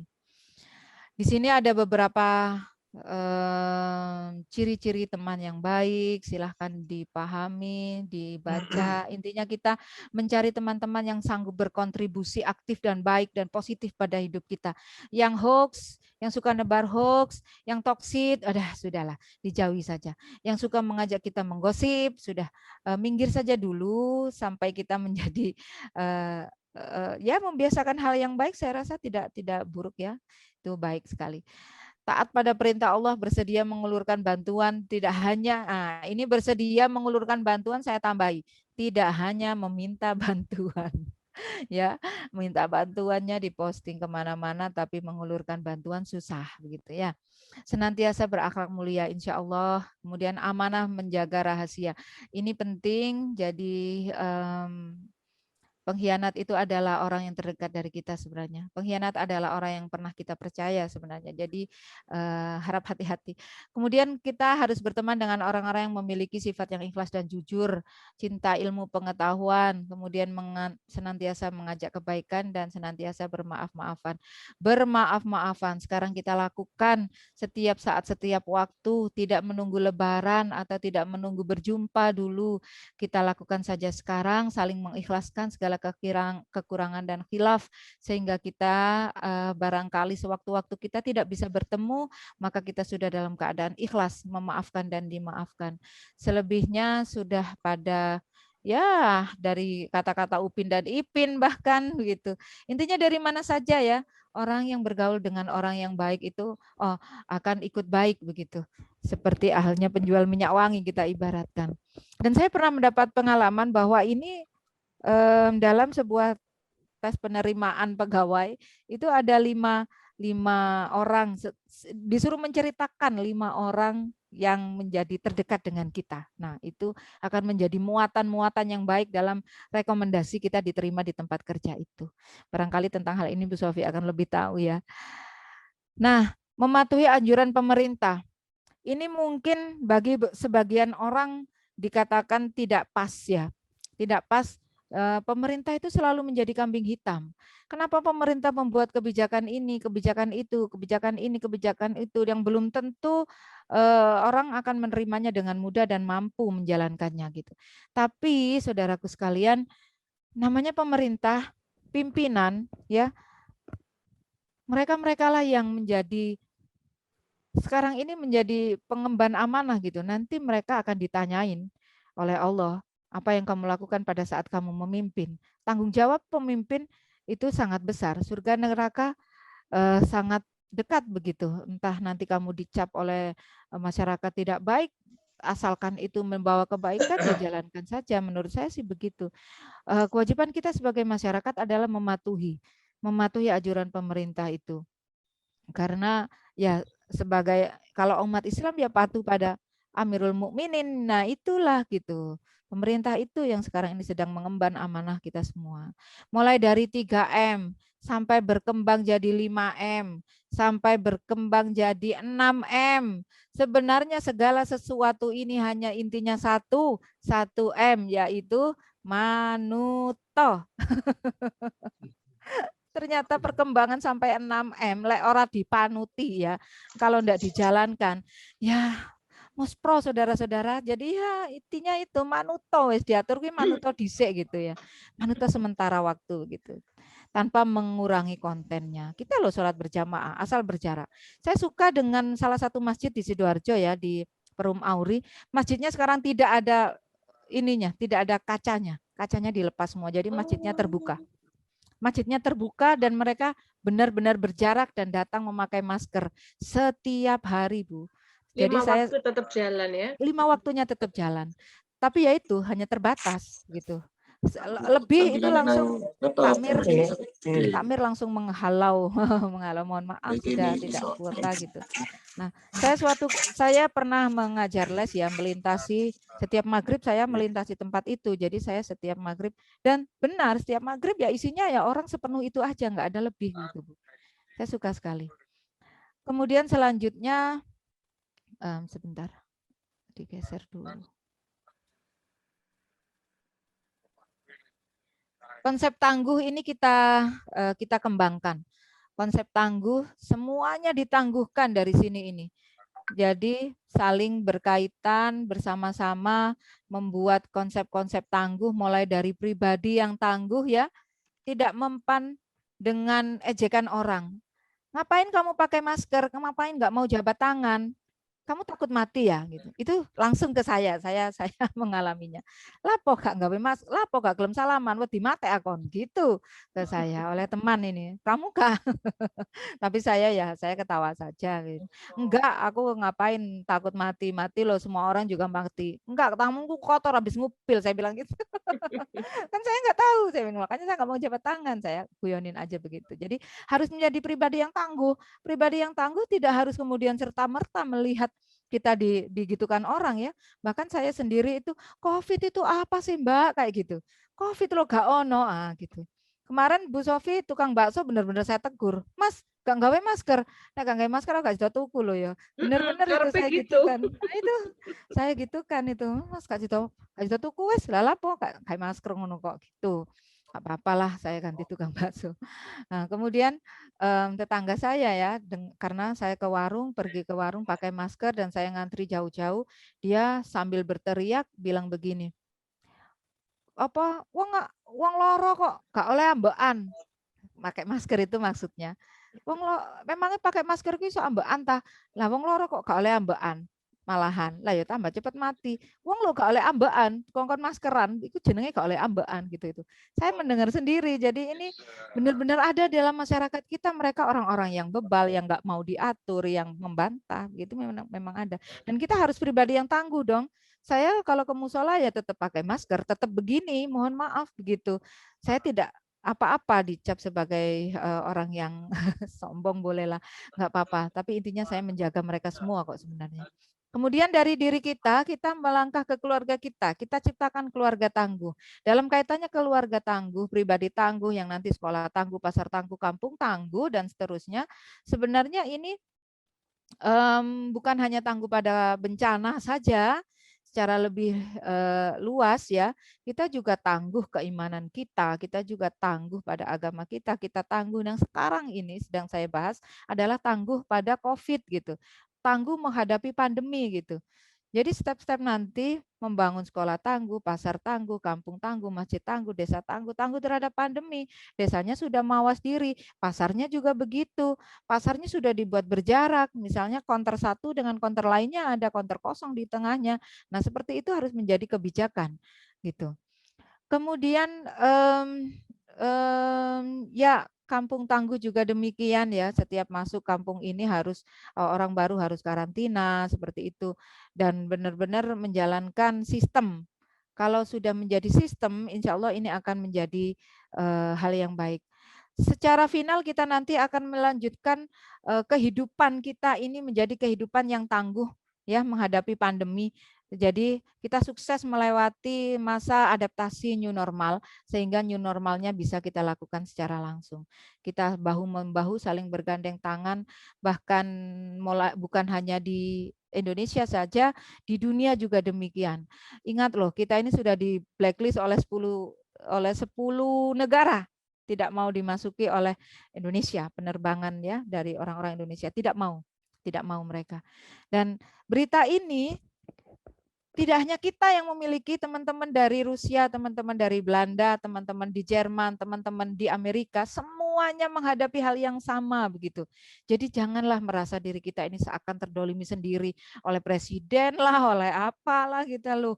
Ini bukan drama, masa iya membuat drama seluruh dunia gitu bersama-sama gitu. Jadi ini memang kejadian real. Saya ya berkomunikasi dengan beberapa teman di luar negeri, ya sama keadaannya seperti ini. Baik, kita melangkah ke sini intinya ya, don't panic, stay at home. Luar biasa, bahwa kepanikan adalah separuh penyakit, ketenangan adalah separuh obat, karena dengan tenang kita bisa memikirkan, langkah kita sekarang ini yang terbaik apa. Kita lagi isoman di rumah. Langkah yang terbaik diusulkan adalah lapor dulu supaya kita bisa terkunci di rumah. Laporlah siapapun ya. Jangan merasa ini adalah kita sedang dikucilkan atau apa, tidak. Ini sudah menjadi tanggung jawab bersama.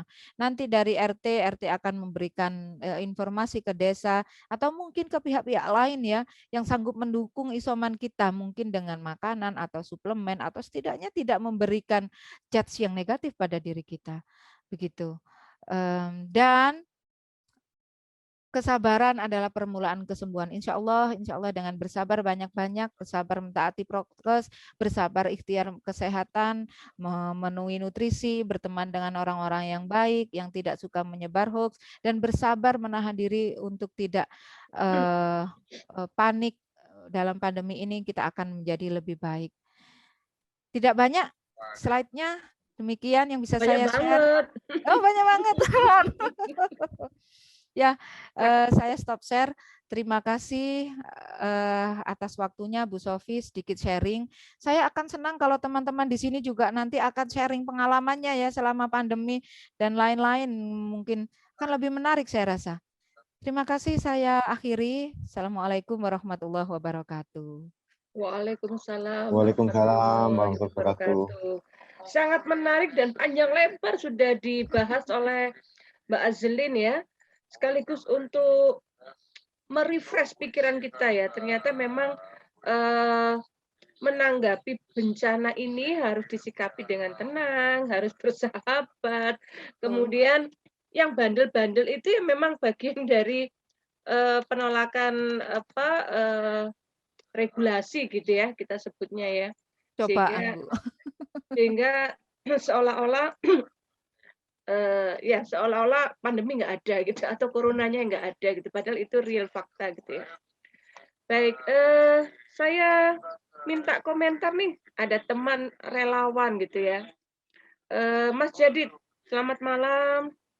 Assalamualaikum. Sudah nyimak ya sejak tadi Mas Lala memaparkan tentang kegiatan Katulistiwa di Proklim gitu ya. Waalaikumsalam warahmatullahi wabarakatuh. Waalaikumsalam. Nah, Salam Mas kenal Jadid semuanya. Mas Jadid ini forumnya luas Mas. Ini ada yang dari Palu, ada yang dari Pramuka, aktivis Pramuka, ada aktivis Katulistiwa. Jenengan ini aktivis Katulistiwa atau yang di Indrapura? Saya ada banyak, makanya misalnya ke Mbak Azlin, walaupun mungkin tatap muka pertama, tapi kalau secara apa ya ideologis ya saya anak Pramuka sejak lahir ceprot. Karena bapak saya Pak Sutadi, Pak Soekarno itu ya andalan nasional. Saya sendiri kalau dengan lingkungan ya saya Taruna Bumi. Siap, Taruna Bumi kalau kebutuhan karyanya. Sekarang pun ya masih pembina pramuka di ITS 610-611, temannya Mas Zainuddin, masih kakak kelasnya Zainuddin Ghazali. Kalau oh ya, iya. Nah, ketemu lah paling di pramuka di Mas Lala ya sering ketemu. Saya pun juga dulu ya SAR juga di kelas SAR juga pernah sama lah begini-begini ini mesti chemistry-nya akan ketemu para relawan-relawan, para aktivis-aktivis kemanusiaan seperti ini. mesti langsung nyambung ya. Ya nanti kalau share sekarang ya saya koordinator relawan di Rumah Sakit Lapangan Indrapura, juga di Rumah Sakit Lapangan Bangkalan. Kalau labelnya Satgas Covid, kakean Satgas Covid mulai dari RT sampai di NU juga di mana-mana. Mas Jadid ini seksi repot pokoknya. Satgasnya pasien. Baik, Ya, Mas, nanti komentar untuk mungkin dari pemaparan Mas Lala atau Mbak Azlin sebagai ini ya, sebagai apa respon gitu ya. Narasumber kalau nggak direspon itu rasanya garing gitu ya. Monggo. Ya, sekarang ini ke Mas Lala dulu ya. Isu-isu lingkungan ini sudah mulai jarang ya, Jan. Kalau dulu kan nono apa? Sing kelompok apa itu? Tunas Hijau, Putri Lingkungan, segala macamnya. Tadi saya tulis di komentar tadi dulu Bu Risma. Tiap kali bayi lahir ngurus akte harus nanam 1 pohon, sebagainya. Terus larangan nebang pohon dendanya sampai jutaan, terus harus nanam kembali berapa pohon dan sebagainya. Saya sepakat model-model itu. Sama dengan tadi yang tentang sumber-sumber air mesti ada pohon-pohon besar, pohon gayam, pohon macam-macam, pohon beringin, barongan bambu dan sebagainya, angker dan sebagainya. Betul, itulah kearifan lokal yang sebenarnya tujuannya adalah tadi menjaga kelestariannya. Dengan dijanjani nangkono kayak gondoruwo kan sebenarnya kan kearifan lokal yang bagus sekali untuk menjaga. Nah, itu sekarang memang kayaknya perlu kembali digalakkan kepedulian terhadap lingkungan, terhadap penanaman pohon dan sebagainya. Tadi kan juga sempat disinggung Mbak Ana, itu adalah sebenarnya kan juga jariah yang kelihatannya sepele, tapi kan menyumbang oksigen yang banyak tadi sebagainya itu. Itu yang harusnya memang kembali digalakkan. Termasuk kalau saya itu dulu idenya, saya sering kan melihat tanaman-tanaman di pinggir jalan yang kadang juga kok gak tanaman produktif aja ya, misalkan mangga, buah-buahan, jambu dan sebagainya, sehingga orang anak-anak terutama ikut senang. Jadi duduk cuma pohon bintaro beracun dan walaupun juga ada fungsinya ya. Itu dulu saya juga pernah gitu sampaikan ke orang-orang Pemkot dan sebagainya. Jadi kadang jawabannya ya aku pelem jeglok bahayakan dan sebagainya. Tapi sebenarnya kan juga ada upaya-upaya bagaimana kalau kita itu mendorong ke anak-anak, misalkan nek nanam kalau itu berguna, bermanfaat, berbuah kan timbul untuk ada dorongan untuk itu. Memang terhadap lingkungan sekarang ini perlu kembali digalakkan. Mungkin Katulistiwa perlu mengadakan banyak acara atau banyak kegiatan lagi. Saya pernah nyontohkan, saya juga di sini pernah dulu menginisiasi Kampung Margisa. Ya. Saya dulu dikasih teman buah margisa, bibitnya saya tanam berbuah. Saya menggunakan metodologi kalau pertama kali di masyarakat lingkungan ada acara di sini, saya suguhi bis margisanya, lo seneng. Oh enak ya, nandur. Padahal udah bibit sudah saya siapkan, saya kasih. Akhirnya mereka menanam.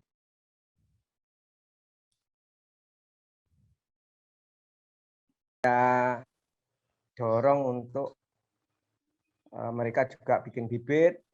Hasilnya juga saya tampung. Pada saat itu 1 kilo saya beli berapa dia? 15.000 atau berapa? Saya jual lagi dan sebagainya. Nah, model-model yang seperti ini mungkin juga bisa dikembangkan sampai dengan akhirnya jadi jujukan anak-anak PAUD, anak-anak SD mau datang, diajari cara menanam, diajari cara bikin jusnya, minum jusnya, hasilnya pulang sudah bawa bibitnya. Nah ini kan juga bagus sebenarnya. Saya sampai satpam, saya suruh untuk bibit, saya kulak 3.000-an, dia seneng, bibitnya saya jual 7,5, ya juga dapat untung untuk gerakkan yang lain. Nah, sebenarnya banyak hal yang untuk kepedulian terhadap lingkungan itu yang bisa di manage atau bisa dibikin juga menjadi hal yang mungkin bisa peningkatan ekonomis, termasuk misalnya sekarang tabu lampot gitu. Nah, itu kan sekarang menjadi menarik lagi kalau bibit mangga biasa saja 15.000 sampai 25. Tapi kalau sudah ada lampot apalagi berbuah ratusan ribu atau jutaan. Nah, itu kan juga bisa meningkatkan ekonomi sehingga orang juga ada motivasi lain terhadap pelestarian lingkungan. Belum lagi kalau nanti ditempel satu pohon iso 3 macam dan sebagainya. Nah, itu kan orang harganya makin mahal, makin tertarik dan sebagainya. Dan juga ini juga yang penting adalah kita nyontoni kan gitu ya. Memberikan contoh itu lebih mengenal daripada kita ngomong. Termasuk misalnya pohon ini kalau mau bukti di depan rumah saya pohon mangganya 3 macam. Jadi satu pohon ada tempel atasnya. Itu anak menjadi orang tertarik. Itu yang dari masalah ya. Saya taruna bumi ya mesti senang tandur-tandur. Semangat itu. Sama dengan kawan-kawan warna bakti ya. Itu yang masalah yang Mbak Anu saya sepakat. Nah, terutama ini tentang bahwa kebaikan ketemu kebaikan akan menumbuhkan kebaikan-kebaikan yang lain yang lebih banyak lagi. Artinya sinergi dengan tentang kebaikan itu akan makin bagus dan saya sepakat. Mendingan kita itu ketemu dengan orang-orang baik, kumpul orang baik. Sing elek-elek ya iso didandan-dandanin enggak kita singkirkan dulu karena memang betul berpikir positif, berpikir kebaikan-baikan. Kalau kita konsen di situ terus mungkin enggak ada waktu untuk mengikuti yang jelek-jelek itu. Ya, betul. Nah, itu yang memang harus sering kita dengungkan. Karena begitu kita turut serta atau meluangkan waktu yang tidak baik-baik, ya setannya tambah senang dan kita tidak dapat apa-apa ya. Senang saya sepakat sekali. Kita harus banyak bersinergi dengan orang-orang baik dan biasanya itu kebaikan-kebaikan mesti ketemu. Ada banyak hal yang kita bisa nanti sinergikan. Sama ketemu Mbak Sofi dengan para psikolog ya akhirnya saya dampingi relawan di rumah sakit lapangan. Banyak ternyata COVID ini tidak hanya masalah medis tapi non medis, termasuk tekanan-tekanan psikologis. Ketemu ngobrol-ngobrol, akhirnya ada program teman curhat, juga bisa melibatkan kawan-kawan se-Indonesia karena juga menggunakan daring ya di Anu. Nah, ternyata juga bagus, sangat membantu rekan-rekan yang terpapar dan sebagainya. Terus ya itu kita sepakat sekali kita harus lebih banyak mengcapture apa kebaikan-kebaikan apa yang bisa di-endorse, apa kebaikan-kebaikan apa yang bisa dicontohkan, diceritakan ke kawan-kawan yang lain sehingga fastabihul khairatnya itu tidak hanya ayatnya tapi dengan tindakan itu betul sekali akan lebih bagus, lebih mengena. Itu. Senang sekali ayatnya ketemu. jadi keluar ya. Ya sebenarnya kita itu banyak menjalankan ayat-ayat ya. Enggak usah disebut tapi justru malah ada kok teman-teman saya ya di Anu ketemu dengan aktivis dan ketemu dengan salah satu ulama, dia tanya, "Gus aku gak iso ngaji sih, aku parano grotal gatu sih anu ngene-ngene." Sampeyan salah, sampeyan wis nglakoni akeh. Malah kudune belajar nang sampean aku tentang menjalankan ayat-ayat. Nah itu kalau kita menjalankan ya sudah malah lebih dari sekedar Oke, berarti perintahnya ayat itu tidak hanya sampaikan. teks Iya, gitu ya. sampaikan walaupun satu ayat itu tidak hanya tekstual, tapi kontekstual itu nilainya jauh lebih banyak, lebih besar. Dan itu real menjadikan contoh. Orang kan kadang kalau kita tidak menjadi suri tauladan, kalau tidak kita contoh ya orang kan ngomong tok, nah gitu kan sering kali kan ada seperti walaupun juga kurang pas ya, tapi ya memang harus begitu kita nyontohin. Saya akhirnya terpapar ya harus diceritakan dan disyukuri kan gitu. Oh berarti saya ini ditugasi untuk kena dulu, habis itu harus donor plasma. Nah betul setuju. Enggak cuma ngomong ya, saya buktikan. Alhamdulillah saya sudah 10 kali donor plasma. Subhanallah.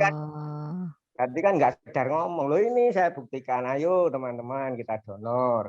Kalau plasma berarti kesempatannya ngejar rekor. Kalau dulu kan ngejar rekor donor kan terbatas 2,5 bulan sekali. Rayo kesempatan ngejar rekor tiap 2 minggu. Kalau plasma itu apa? Kalau ini yang plasma untuk COVID ini? Iya, 2 minggu sekali. Selisihnya berapa minggu? 2 minggu 14 hari sudah bisa donor.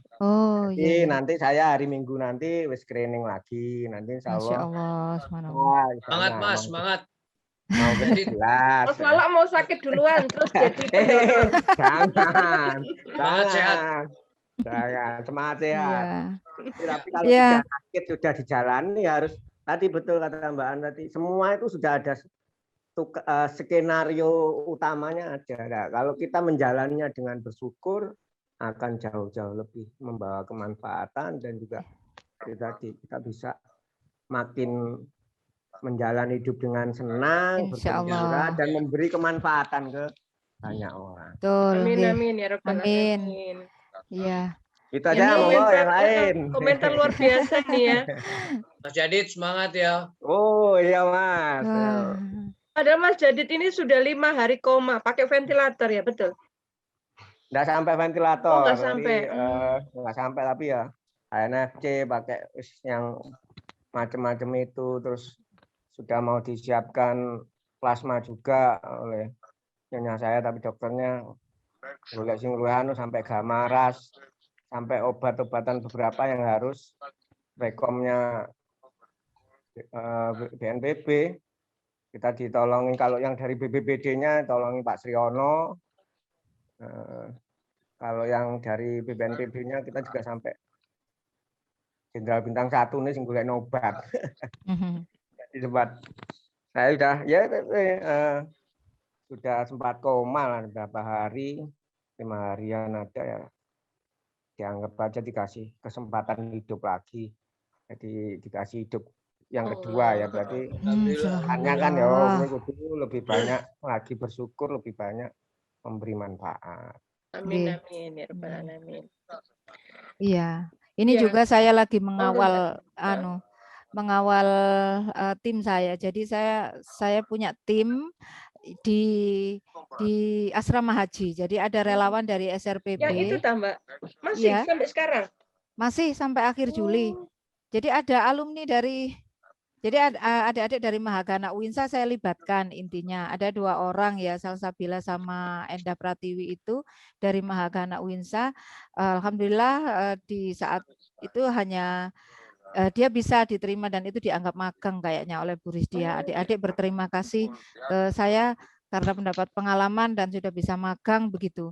Ya kemarin walaupun bukan gaji ya Bu Sofi, bukan gaji, tapi ini hanya mungkin sekedar uang lelah saja mereka mendapatkan sesuai dengan kehadiran. Iya, tapi pekerjaannya kan beresiko ya, tiap hari ketemu orang baru kan? Iya, tiap hari. Nah itu ada yang terpapar Bu Sofi.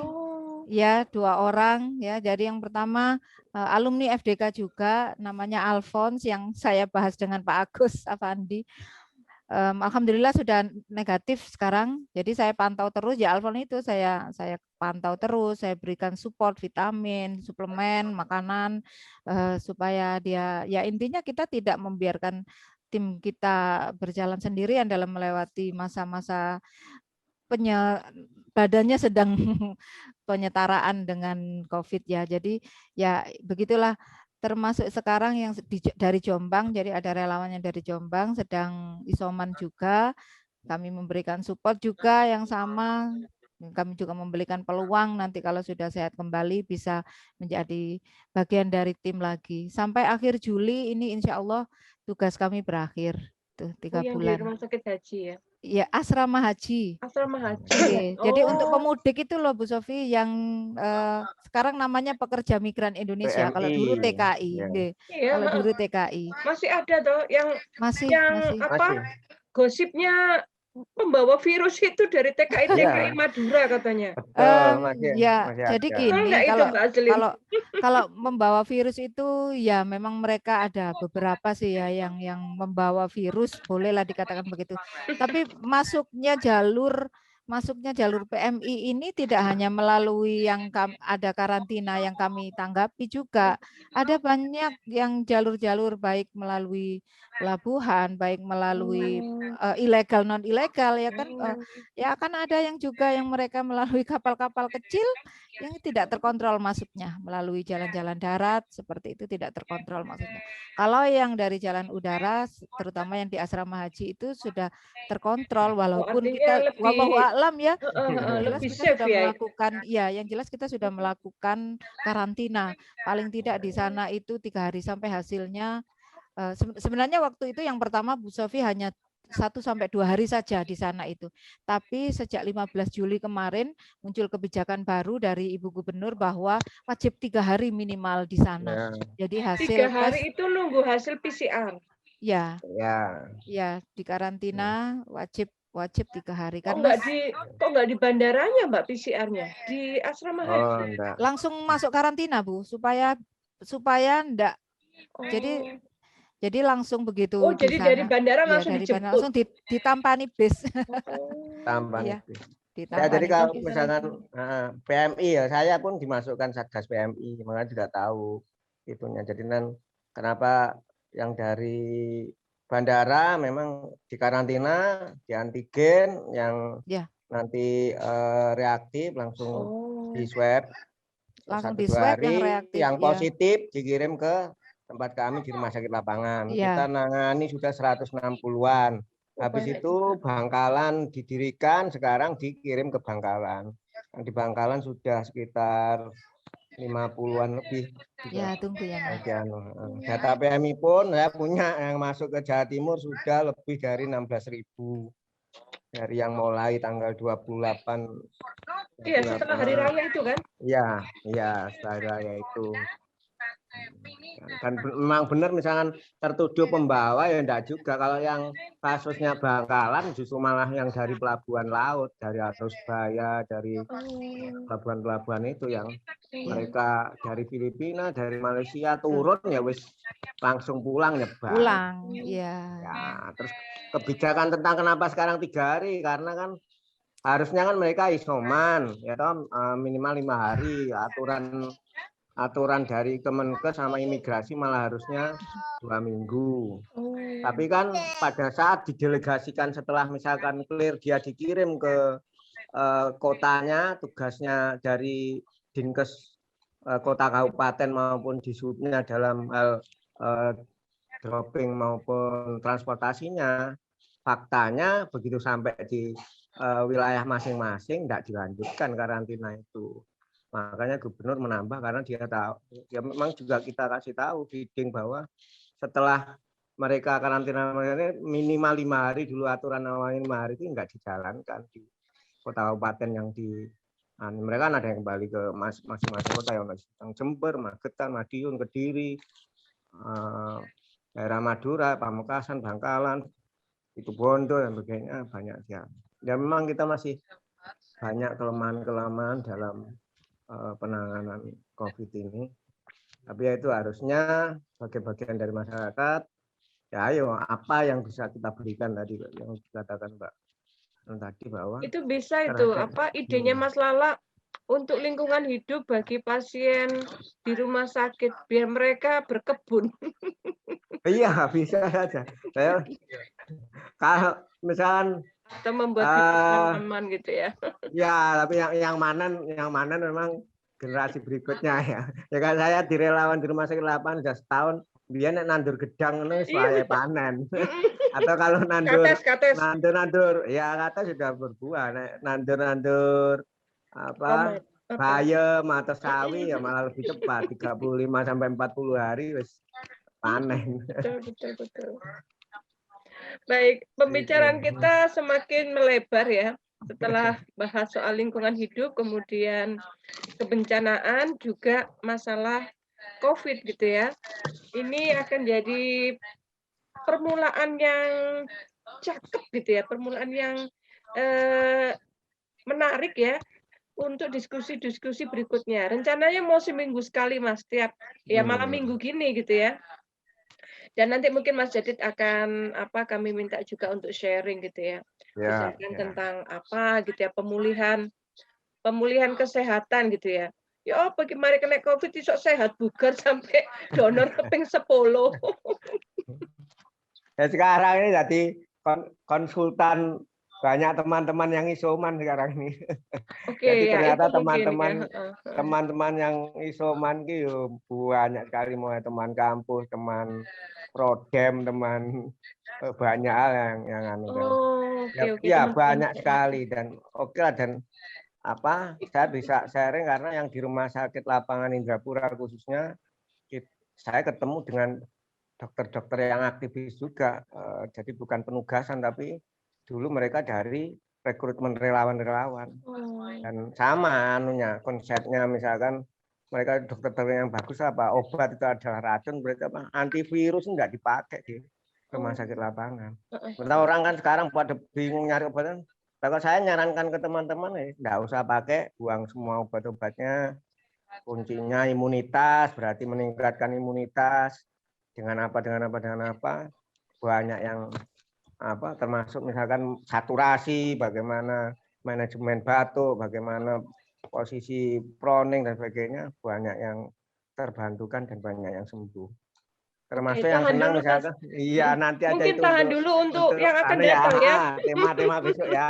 Termasuk senang sekali misalkan tadi pagi dapat WA karena sekarang kan plasma itu antri banyak 300, jadi wis kadang sampai digolek-goleki, jadi mendonor itu sudah untuk orang ini gitu. Terus tadi dapat WA, alhamdulillah Mas, Bapak sudah sembuh sekarang pulang, terima kasih donornya, gitu itu senang sekali. Ada. Oke, insya Allah suamiku habis banyak ini tema lah, monggo kita akan besok. Suamiku tak suruh donor habis gini. Kalau hasil PCR-nya negatif besok Senin, langsung tak suruh donor. Tapi setelah berapa lama, Mas? 2 minggu paling cepat, 2 minggu setelah sembuh. 2 minggu setelah hasil negatif boleh donor. Ya, dan jangan vaksin dulu. Oke, karena vaksin kan menyelesaikan 2 bulan. Menyelesaikan dua vaksinnya 2 kali baru boleh donor lagi. Nah itu juga yang sempat saya kritisi ya, itu bahan lagi. Tulisan saya muat di Times tentang dilema vaksinasi bagi penyintas. Ada itu kalau sampai searching. Harusnya kan hak itu, kenapa potensi pendonor itu kok harus terbatasi dengan adanya vaksin. Nah, harusnya penyintas kan nggak perlu divaksin dulu. Ya? Iya, 2 minggu setelah itu sudah bisa. Tapi emak-emak nggak boleh soalnya ya. Oh ya, kalau yang sudah melahirkan atau pernah hamil melahirkan karena ada hormon yang bisa yang berpengaruh. Oke. Tapi masih bisa donor darah biasa. Sip. Next ya. Next saja, panjang lebar nanti. Ditahan dulu. Nanti ceritanya panjang lebar tuh wong setahun. Baik, setahun dengan 1.000 sekian pasien gitu ya. Ayo kok 1.000, 8.000, 7.400 yang sudah sembuh. Alhamdulillah. Yang ditangani, ya, itu perlu diberitakan loh ya. Jadi tidak hanya berita duka tapi berita kesembuhan gitu ya. Habis gini fotomu tak pasang. Jadi bukan kabar duka, kabar gembira gitu ya. Ini temanku yang sembuh. Oh ya Mas, jadi ini ternyata kenal temanku Damar yang polisi itu ya. Itu kan juga penyintas. Iya, itu nah, nanti tak minta ngisi juga ini. Nah, kalau teman saya polisi itu nyebutnya apa? Itu nanti mungkin kalau Mas Lala di lingkungannya juga terkait dengan narkoba atau apa gitu ya. Kalau isunya mengarah juga ke itu. Ya bisa nanti. Damar kan sekarang di BNN ya. Iya. Di BNN. Oke. Mungkin kita fokus kembali ke lingkungan hidup dan kebencanaan terkait dengan pandemi.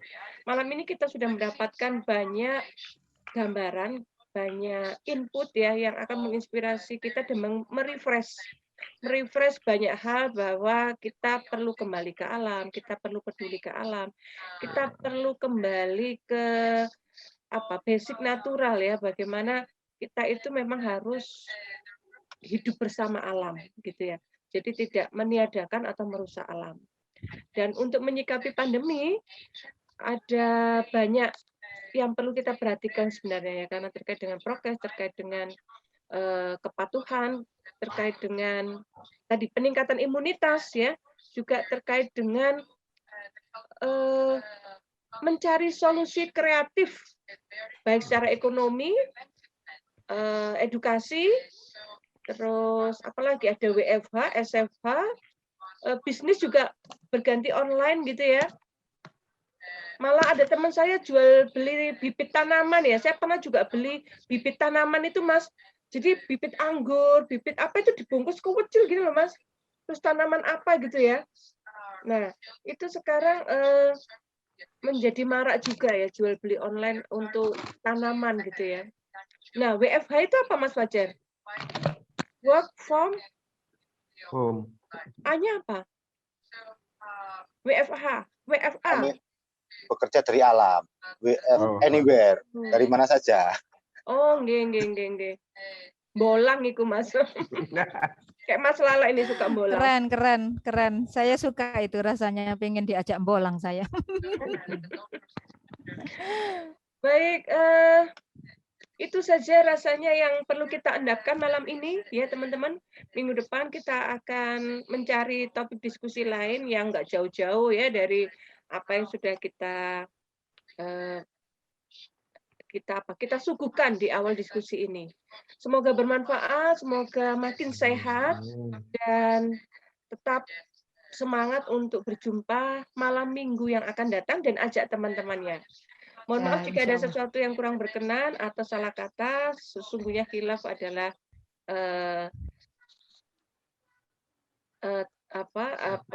khilaf adalah milik kita sebagai manusia dan kesempurnaan milik Allah semata. Amin rabbal alamin. Semoga akan menjadi satu keberkahan ya dalam pandemi ini. Wassalamualaikum warahmatullahi wabarakatuh.